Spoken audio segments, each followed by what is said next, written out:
Up next, we will have Enrique Sanchez speaking a few words with us. And if you guys could also walk around, get up. I know it is long, but it is needed to be heard what's being said with the next several speakers. So please stay tight if you can.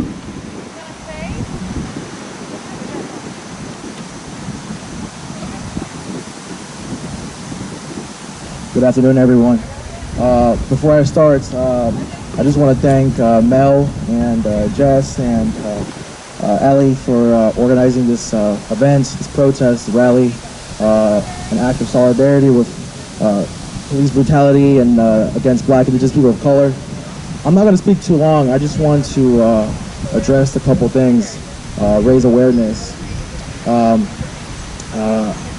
Beforehand, I'm just a community organizer, a youth activist. I try to show solidarity with both Black organizations, BLMRI. I'm friends with folks from BLMRI, Rhode Island PAC, and I'm always on the streets with folks mobilizing. I want to bring up the topic about BLM being a violent organization. I feel like we have to address why BLM was founded. It was founded under the Obama administration after the St. Louis uprisings. It was founded to defend killings of Black people. It was founded to be on the defensive. It was never founded to be an offensive group, a violent group. Folks seem to be forgetting the fact that BLM seems to be advocating for people's rights and lives, while right-wing militias throughout the country are always forming, have been mobilizing in many cities and many parts of the country. And who are the ones carrying the guns? Who are the ones carrying the AR-15s, the AK-47s, the pistols? It's not BLM. It's not Antifa. It's the right-wing militias.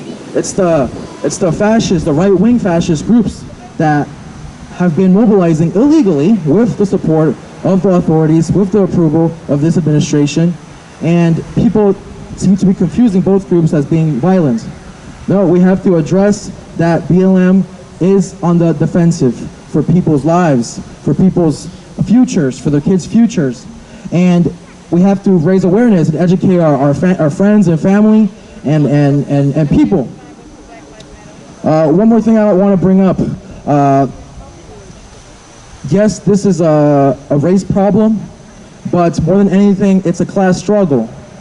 Why do I say that? Because there's Black and brown and Indigenous people and a lot of white people in these protests, in these movements.